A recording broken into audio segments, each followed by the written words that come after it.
Contigo no sé, pero tortilla.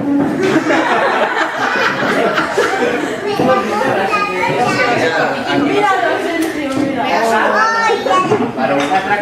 Bueno, vamos a bienvenidos a la presentación de hoy por la mañana, que es con Olga Salado, que repite, ya vino a presentar su anterior novela, Melodía Inmortal, y ahora en la saga de los inmortales pues nos presenta Romance Inmortal. Iba a venir Anabel, como sabéis, pero por motivos diversos no va a poder ser, y está Sergio Rodríguez para spoilear todo lo que está.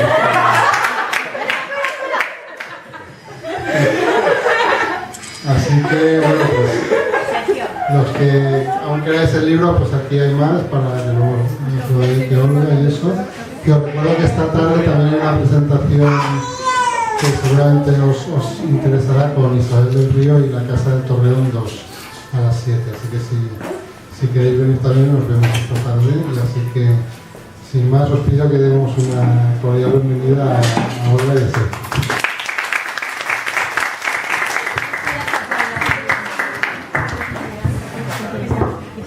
Hola a todos. Bueno, como podéis ver, no soy Anabel, como bien ha dicho José Luis. Pues eso, ya se ha encargado de decir que soy el spoileador oficial, cosa que todos sabéis. Y nada, quería dar las gracias a Olga porque, bueno, de alguna manera sí que es verdad que también me dijo que en el caso de que no pudiera ser Anabel, pues me encargaría yo de la presentación de Romance Inmortal. Hoy os voy a hablar de un libro que realmente, pues bueno, muchos habréis leído, otros a lo mejor todavía no, pero es una historia que a muchos nos ha sorprendido porque su autora, sin tan siquiera decirnos que tenía pretensiones de escribir o estaba escribiendo, nos sorprendió con una historia fresca, pues juvenil, a grosso modo, vamos. A todos nos sorprendió por la frescura en su estilo y por la gracia que tenía a la hora de relatar y demás. Anabel ya os contó en la anterior presentación de qué trataba Melodía Inmortal.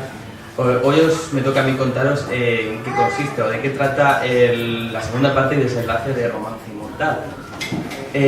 Muchos sabréis que la anterior entrega está protagonizada por Daniel y Oliver, que bueno, algunos ya sabréis cuál es su historia, pero en esta segunda entrega pues dejamos de un lado a estos dos personajes, sin olvidarnos de ellos porque también aparecerán en la historia, y nos centramos en un personaje que dio muchísimo juego en la primera entrega, que se llama Gabriel. Terminamos con un final muy potente y continuamos con la historia de Gabriel y Rachel. Rachel empezó como una secundaria, quizá a lo mejor sin importancia, pero a lo largo de esta historia os daréis cuenta cómo va ganando importancia y casi se va haciendo tan importante o a la par o más que Gabriel. Al comenzar el libro nos encontramos, pues hacemos un flashback al pasado y nos encontramos ante la infancia de Gabriel, un niño pues que tiene que vivir una serie de sucesos y conoce a otro personaje que es también muy interesante, y ya nos comentará Olga de quién se trata. Poco a poco vamos conociendo pues la historia. Él conoce a una joven, una pequeñita llamada Celine, muchos la conocéis por Rachel, y bueno, pues nos cuenta pues toda esa historia, su historia de amor, sus aventuras, sus desventuras, y por qué él toma la decisión que toma en el primer libro. Realmente poco os puedo decir mejor de lo que os pueda decir la autora, y bueno, quería empezar con ella y introduciéndola, preguntándole, de alguna manera todos los que hemos tenido la suerte de estar contigo y ver el proceso de Melodía y Romance Inmortal, nos hemos dado cuenta que iban pasando las páginas y Gabriel tenía una importancia que realmente no se podía evitar, iba ganando protagonismo y demás. Y quería preguntarle pues qué hace o qué te impulsó, qué necesidad tuviste para crear el Romance Inmortal. Primero que nada, muchas gracias por venir, además siempre estáis aquí, nunca os falláis, y eso es de agradecer.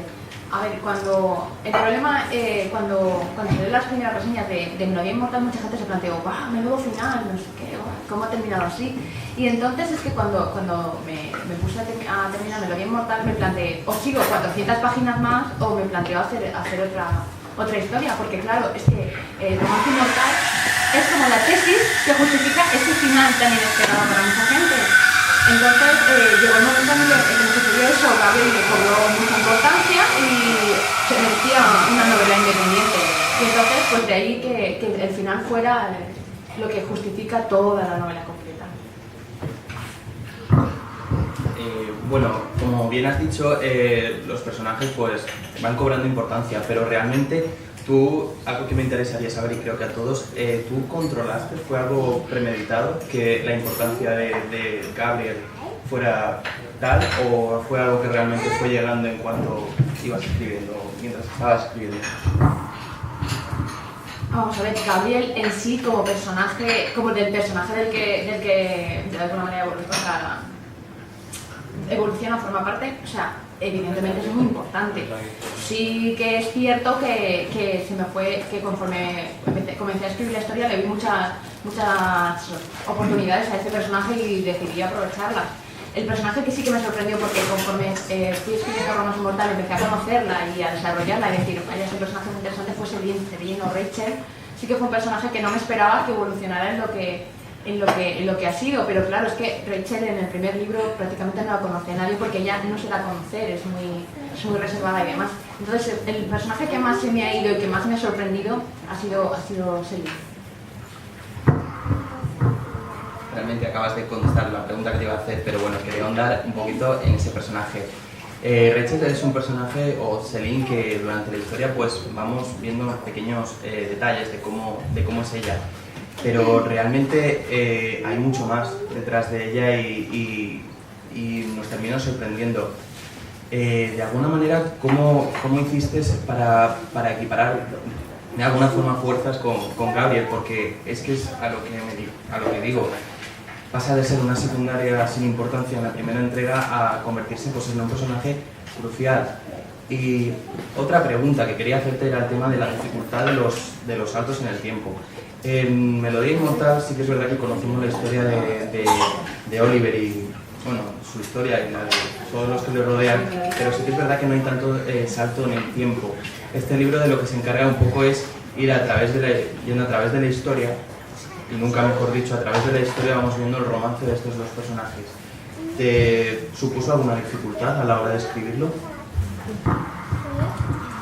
El tema de los saltos en el tiempo. Vamos a ver, Rachel y Gabriel son dos personajes que no es ningún spoiler decir que llevan vivos desde 1535. O sea, entonces, evidentemente, una historia de amor entre dos personajes que llevan tanto tiempo ha pasado por multitud de etapas. Entonces decidí hacer una especie de cronología desde 1535, pasando por la Revolución Francesa, la Regencia Británica y demás, que fuera coherente, que la gente no se perdiera y dijera, madre mía, esto es de este año, esto es de tal. Entonces lo hice en plan cronológico para que la gente comprendiera más o menos un poco la historia. En cuanto a si me resultó difícil, realmente me resultó muchísimo más fácil que la época actual, porque tú piensas que los personajes desde el primer momento ya te cuentan su historia desde el momento que se conocen. O sea, me resultaba más fácil tener en la cabeza esquematizar conforme se van conociendo hasta que llegan a lo que llegan. O sea, me parecía mucho más fácil ir evolucionando su relación hasta el último momento. Entonces realmente me resultó más complicado casi meterlos en la época contemporánea que hacerlos pasearse por la historia. No, eso no me resultó complicado. Y la otra pregunta no me acuerdo. La has contestado pues. Es que me la hace en plan político, 3 o 4 preguntas. Espera que yo me acuerde. Otra pregunta que quería hacerte es el tema de por decirlo de alguna manera, a mí cuando yo leo un libro, imagino que a todos vosotros, cuando estáis hablando de los personajes os gusta que el romance de alguna manera no sea instantáneo, que a las 2 páginas pues ya tengáis un romance prefabricado, por decirlo de alguna manera, o insustancial. En esta historia sí que es cierto que lo que no os vais a encontrar es un romance pues eso, prefabricado instantáneo, es algo que se va forzando durante mucho tiempo. Es una historia que tiene mucho dolor, muchas alegrías, momentos dulces, momentos románticos. Yo lo que quería preguntarte es si a ti, de alguna manera, también te ha resultado difícil juntar a esos dos personajes, es decir, ya basta, habéis sufrido tanto que quiero, a mitad del libro, al final, juntaros ya y que esto termine bien, o no, para vosotros. lo que intenté con Romance Inmortal, ¿vale? Lo que intenté y lo que tuve que frenarme mucho es que son dos personajes que no presentan un amor juvenil, perfecto, no, ellos se pasan la vida peleándose y además odiándose, están entre el odio y el amor, entonces es muchísimo más satisfactorio para mí el poder jugar tanto con ese tipo de relación. Y la verdad es que no, yo disfrutaba más escribiendo sus encuentros en plan choque que cuando todo es perfecto y maravilloso. No, me gusta más jugar con eso, con el ahora que parece que sí, pues de repente ¡pam! No, porque además, de hecho, cuando terminé la novela y se la pasé a mis lectores cero, hubo muchos que me dijeron, necesitamos más, queremos más caña, no solamente eso, ¿sabes? Entonces, no, yo creo que disfruto más el choque que el todo es perfecto. Además, para el todo es perfecto ya tenéis bastante con melodía, esto tiene que dar un poquito más de morbillo. Vamos a hablar del morbo, que es lo que mola. La historia no solo es romance, dolor y demás. En menor medida, pero tenemos momentos de mucha tensión sexual, mucha seducción, mucho juego entre ellos. Yo podría destacar un momento que no es ningún spoiler, ya lo adelanto. No me has caído cosas fallas. No, hoy no. Bueno, espero. Hay un momento en un encontronazo entre ellos dos, ella se está vistiendo, un corsé, bueno, si quieres adelantar algo de eso o dar alguna pullita para animar a los lectores o lectoras, ese tipo de cositas. En Romance Inmortal, la editora me dijo, corta, porque se me estaba yendo mucho el tema y todos sabéis que en la literatura juvenil siempre el sexo está muy velado, prácticamente no sale y tal. Y sí que es verdad que hay algunas escenas en las que tuve que cortar porque se me había ido un poquito de madre y tal, pero es que los personajes lo pedían. Es que es evidente, el personaje te pide lo que toca. Y la escena que dice Sergio, creo que es la única que me han permitido así un poquito más subidita, pero nada, que tampoco me permitieron mucho más. No me dejaron. Eso es un poco el límite de la novela juvenil. O sea, que realmente en el fondo eso lo pensamos que ya lo hemos comentado alguna vez. O sea, con 16, 17, 18 años, yo que tengo 44 veces, me dan sopas con onda y me quedo yo diciendo, Dios mío, ¿por qué me está costando? Por lo cual, el problema es que tiene una novela juvenil, la parte, por lo menos erótica, suave, queda muy desvirtuada. ¿Te limita o te da igual? Te limita mucho, sobre todo porque hay personajes que directamente te llevan a eso, ¿vale? O sea, entonces, yo estoy muy contenta, Melodía la disfruté mucho, pero Romance para mí me parece que se nota muchísimo la diferencia de una a otra, pero principalmente por los personajes y porque me he permitido cosas que a lo mejor con Melodía no me permití por el tema de, es que no puedes... Exacto. Entonces, Romance sí que es un poquito más adulta en ese aspecto, porque los personajes me lo pedían, o sea, son personajes fuertes los dos, que chocan, que la tensión sexual tiene que estar ahí, o sea, porque tengan 17, 18, no me digáis que no existe la tensión sexual, por favor. Mira. O sea, además es que es tonto, o sea, en es que novelas que permiten la violencia, pero no permiten la tensión sexual, o sea, no, es lo que yo... Entonces, en ese aspecto sí que me he permitido ciertas cosas que no me permití con la otra. Pero sí que te limita, o sea, la editora me dijo, corta, no puedes. La escritora, digamos, un poquito crítica dentro de lo que es como novela. Porque es curioso el contraste que hay entre la literatura juvenil y lo que es las series o películas juveniles. Es decir, en series y películas juveniles te encuentras muchas veces pues con rollos de alumno con profesores, este sería con la otra, aquella con los demás allá, o sea, vamos, para echarte ahí un poco de esto es la realidad. Sin embargo, en la novela parece que te mucho más... ¿Tú habías sido No lo sé, es que no lo sé. Sí, además es una cosa que a mí me choca y que yo no encuentro coherente, o sea, no lo entiendo. Pero claro, tampoco es evidente que no es lo mismo escribir que luego la vida real, o sea, evidente, pero tampoco, ni una cosa exagerada como la literatura adulta, pero tampoco una cosa tan velada como el fundido negro y que de repente no te enteras de nada, exacto, o sea, me parece que en el justo medio decía Aristóteles, creo que era, o Sócrates, no sé, en el justo medio está la virtud, o sea, no te pases, pero tampoco te quedes corto porque dices, bueno, y ahora aquí, claro. Entonces, en ese aspecto sí que he intentado que algo salga, no nada, pero sí, algo más que en otras novelas. bueno, decir también, que es algo que ella no ha dicho, que en el chat live que hizo la Cazadora de Sombras y de Libros estuvimos hablando de muchas cosas, ¿verdad? Y se habló entre ellas pues del hecho de que pues ella se quedó con ganitas de dar un poquito más de caña a los dos protagonistas. Sí, somos unos guarros, pero... Sí, no es verdad, no es verdad. No es verdad. Ellos me propusieron que escribiera literatura erótica. Perdona, pero yo no dije nada. Fuiste vosotros, perdonadme, pero fuiste vosotros. Yo no hice nada. No, y Judith tampoco, no, Judith no dijo nada, qué va. Que nosotros no hicimos nada. Ni que ella nada. No, incluso prometió que a lo mejor nos daría algún que otra pastillita de ellos, en plan ya lo que nunca se contó, obviamente ya de forma extraoficial y de... Vale, es que eso existe, o sea, quiero decir, cuando digo que tuve que cortar es porque realmente tuve que cortar, o sea, existe, hay un trocito que a lo mejor se me fue un poco la mano, yo no digo que no, o sea, existe, no es que yo me lo vaya a inventar, es que existe, en una escena en concreto tuve que hacer el fundido en negro, pero yo había escrito más. O sea, este trocito existe y os lo daré seguro, pero no os lo voy a dar ahora porque es un spoilerazo total. Sí, pero más adelante os lo daré. Es que hay trocitos que realmente no han incluido en novelas que se me ha gustado y aparecen. O sea, os lo daré. Pero de ahí a que me propongas que me metas en la literatura erótica, pues va a ser que no me atrevo, la verdad. No.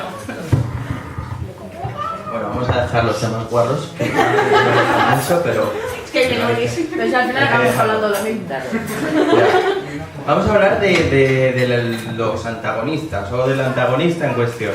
Es un personaje que la verdad es que durante todo el libro demuestra que tiene fuerza y yo creo que muchos de nosotros le hemos dicho, los que hemos leído, que si se le fuera la pinza, que posiblemente se le vaya, podría haber una tercera parte perfectamente con ese protagonista. Es el mentor de Gabriel, por decirlo de alguna manera, es el que le hace ser como es o como no es. Y bueno, y quiere... no sé, que nos hable un poquito de él, porque es un personaje que da mucho juego y sinceramente al final del libro hay una frase que me encanta de él, que no voy a decir. Ahora la dices porque ya me Ah, pues no, ya la dije en el chat live. Y nada, que nos hable un poquito de él. Bueno, pues el personaje, evidentemente, sí, o sea, tiene que haber la parte buena y la parte mala, o sea, tenía que buscar un personaje que justificara de alguna manera, porque ya desde el primer capítulo no es que intente justificar a Gabriel, sino que me paso la novela explicando que en todo lo bueno hay algo malo y en todo lo malo hay algo bueno, o sea, la dualidad de los personajes. Entonces, Gabriel evidentemente no ha llegado a ser lo que es si no es por alguien. Entonces aparece Adrien, que es el mentor, el que lo recoge cuando es joven y el que le educa. Adrien además es un personaje que lo dice muy elitista, o sea, directamente él es francés de nacimiento y ha mantenido su acento expresamente para marcar distancias con todos los demás, y además es una persona que es súper educada, o sea, a pesar de ser todo lo que es imposible que no te caiga bien en algún momento porque es la gracia del personaje, que él no niega lo que es, o sea, él es lo que es y además lo muestra y no tiene ningún tipo de pudor. Entonces, Adrien sí que es verdad que da mucho juego en el aspecto de un spin-off que ya me habían comentado y tal, pero es que de momento tengo muchos pendientes y de momento no me voy a poner a hacer un spin-off. A lo mejor algún día si me apetece os mando un relatillo o algo de eso, pero de momento no. Pero no te planteas como una saga cerrada completamente, pero tampoco... No, la saga está cerrada. Si tuviera que hacer un spin-off sería de la historia de Adrien hasta llegar a donde es que claro, no te puedo conocer, hasta llegar a ahora, ¿vale? Pero de momento no. ¿Tú se llamaría biología? No sería biología, sería una novela.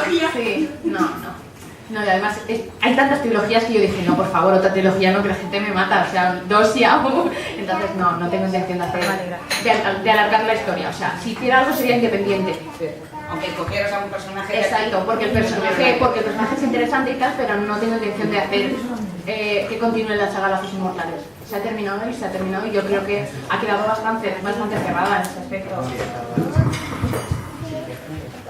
Bueno, si algo caracteriza a la saga Lazos Inmortales es el arte.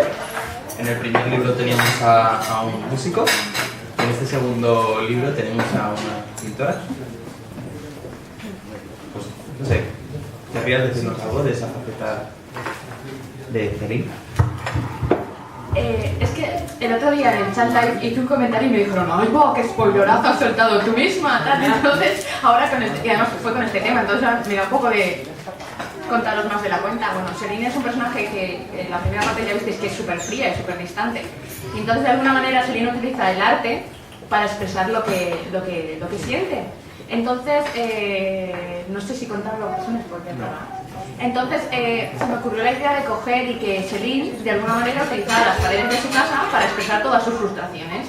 Entonces ella pinta lo que le preocupa, lo que le gusta, lo que tal, y además siempre que se pone nerviosa evoca un cuadro que a mí me encanta, es un Kandinsky precioso. Entonces evoca un cuadro que de alguna manera utiliza para relajarse. Claro, ella es súper controlada, súper fría, entonces tenía que tener alguna vía de escape. Exacto. Entonces pensé en el arte, porque ya en la primera parte comentamos que a ella le gustaba mucho el arte y que era estudiante de arte y tal. Entonces en ese aspecto sí que vi por ahí la salida. De todas maneras, el hilo conductor sigue siendo la música, porque Gabriel va donde Oliver le manda. O sea, todos los flashbacks están relacionados con la música. Entonces Gabriel va donde va Oliver y Oliver se mueve por la música. O sea que de alguna manera la música sigue presente, aunque el arte, la pintura en este caso, también tiene importancia. Pero no es en plan súper doctorado de arte, no, es simplemente que ella expresa a través de la pintura. Algo que se dijo mucho, o que me gustó, que dijo en el chat live, que muchos no pudisteis estar, es el tema de los desenlaces. Olga sí que me comentó que no le gustaba hacer desenlaces a lo mejor muy pues eso, de mucha acción o realmente que no le salía. Si algo caracteriza a esta historia es que el final del primer libro es la entradilla a todo lo que va a venir en este segundo. Prácticamente lo que se os va a quedar en este libro es la decisión que toma el protagonista actual, viene a tenor de todo lo que ha pasado durante la historia de este texto. Es una historia de superación, de volver a empezar, de segundas oportunidades. Y bueno, yo quiero preguntarle si realmente pretendía hacer eso, Olga, cuando terminó y dio por finalizada pues eso, su primera saga de Romance Mortal. Cuando comienzas a escribir una novela, lo único que tengo claro es cómo empieza y cómo acaba. Lo que va a pasar en medio, no, porque hay mucha gente que yo he empezado, bueno, no es que mitad tal cual, luego me lo salto y directamente ya digo, ¿para qué? O sea, directamente es el personaje el que me guía y demás. Pero en cuanto al desenlace, sí que estaba muy afectada porque, o sea, de alguna manera las críticas que son constructivas sirven para algo y sirven para que el autor se plantee, no quiero cometer el mismo error. Entonces en ese aspecto sí que la gente que comentó, es que el desenlace es muy inesperado y tal. Yo sabía que cuando leyeran el segundo comprenderían la razón pero claro, tampoco pretendía que pensaran que no había cerrado completamente la saga. Entonces ese aspecto sí que me influyó un poquito. Pero claro, el desenlace, el último capítulo, porque luego hay un epílogo, el último capítulo tenía que ir acorde con los personajes. O sea, los personajes desde el primer momento han sido de una manera. Tiene que continuar siendo así para ser coherente con la historia. O sea, si un personaje es obsesivo con la elegancia, la delicadeza, no puede entrar pegándole una patada a la puerta y entrando. No, tiene que seguir igual, ¿sabes? Entonces, en ese aspecto, fueron los personajes los que me llevaron al final, intentando que hubiera cierta coherencia con lo que había contado. Quizá ahora vamos a pasar a un temita un poquito más delicado. Y es que es algo que he visto durante la promoción de romance y demás, que es inevitable. Hay gente que le puede gustar el libro, hay gente que le puede gustar menos, pero siempre a lo mejor se tiende, cuando estás haciendo una promoción y eliges a varios blogs, a hablar pues de la imparcialidad de las reseñas y demás. Yo lo que siempre he defendido en todos los libros es el tema de lo que la autora pretende o lo que la editorial da a entender. Un libro no se puede tachar de que es malo simplemente porque a lo mejor la editorial ha dado unas expectativas que no eran las correctas. Os podría poner el caso de 50 sombras de Grey, que lo promocionaban como un libro porno para mamás y demás, y realmente para muchos entendidos no es tal cosa. A eso me refiero. Pues por suerte y por desgracia, pues tanto la autora... Es mucho más lo que te quieren hacer creer que no es la realidad. Cuando hemos hablado de nosotras novelas muchísimo más intensas, muchísimo más contundentes y no trascendidos. Ahí hay un interés, como pasó en su momento con la saga de Stephanie Meyer, deben de la bestia y una salvación universitaria por encima, pero que no está ahí. Se intentaron meter en un mundo donde no, realmente ese libro no es, no es. Insinúa, pero no llega. No es, no cuenta realmente lo que es. Para nada. Claro, yo el ejemplo que quería poner, pues eso, porque en toda la promoción, tanto yo creo que la autora como nosotros nos hemos visto pues ante las normales o las lógicas críticas de está siendo imparcial, este libro no cumple las expectativas o no es lo esperado. Como lector y como de alguna manera pues, el tiempo que llevo leyendo historias juveniles, yo creo que es un libro que cumple las expectativas. Obviamente yo creo que desde el principio la autora no nos ha dicho que va a crear el bestseller de la historia, porque estaría, pues eso, a lo mejor diría, es mi primera historia, no puedo pretender eso. Pero sí que es cierto que se le ha metido mucha caña como Nozuko y demás. A lo que me refiero pues es eso, yo creo que todos los que estamos reseñando, tenemos un blog, nos vemos en la obligación de evaluar la historia tal y como la presenta, no como realmente nos la venden. Porque claro, después entraremos en polémicas de esta autora no sabe escribir juvenil o no es lo que se esperaba. Yo sí que algo me ha sorprendido de Olga Saller es que tiene unos diálogos frescos, directos, no hay mucha subordinación, no se excede más de lo necesario y las narraciones están muy bien planteadas, muy bien contextualizadas, por decirlo de alguna manera. La pregunta que quería hacerte después de todo este rollo era ¿cómo se llevan las críticas negativas que no son tan constructivas? Bueno, las críticas, lógico, no se llevan bien, o sea, sí, se asimilan y se intentas cambiar las cosas, pero hay críticas y hay gente con mucha educación que te dice las cosas y que te las explica de alguna manera y tú las comprendes y oye, que evidentemente no les puede gustar a todo el mundo, pero sí que esperas el respeto y educación por parte de todo el mundo, porque yo yo estoy en los dos sitios, o sea, yo hago reseñas y yo escribo y yo jamás podéis buscar, tengo 3 años haciendo reseñas casi todos los días, o sea, mira si podéis encontrar, jamás he dicho nada que descalificativo, exacto, sobre un libro. Me puede haber gustado más o me puede gustar menos, incluso muchas veces cuando un libro no me ha gustado evito hacer la reseña, porque ¿para qué? O sea, evito hacer la reseña. Entonces sí que hay reseñas que son interesantes porque, oye, lo que te digo, el tema de los finales y demás, te ayudan a que tú te plantees no cometer los mismos errores. Pero hay otras reseñas que parece que sean sí, Hay intereses. y evidentemente te afectan, claro que te afectan, o sea, pero es que te afecta cualquier cosa que, o sea, a lo mejor vas por la calle y te cruzas con alguien y te saluda mal o te mira mal y te afecta. ¿Cómo no te va a afectar que la gente no le guste tu trabajo? Pero no porque, o sea, en el sentido de que es algo que a ti te ha costado y que tú has intentado hacer lo mejor posible. Evidentemente, ya te digo, no le puedes gustar a todo el mundo, claro que sí, pero eso no evita que te afecte y que no te hagan que no te moleste, claro, o sea, es que es imposible, por mucho que tú digas te tiene que afectar de alguna manera u otra. Pero de todo lo que es, como lo que ha habido intereses creados en contra de ella. Es que no lo sé, yo parto de la base de que todo el mundo cuando dice esta novela no me ha gustado, parto de la base de que realmente no le ha gustado. ¿Por qué tiene que haber una falsedad en ese aspecto? Me estoy riendo de la cara de... Vale, o sea, yo directamente parto de la base de que no, si no le ha gustado, no le ha gustado. Pero aquí estamos en petit comité, ¿verdad? Sí, pero es que... Corta la cámara. No vamos a meter nada, pero todos sabemos que a veces... No voy a cortar.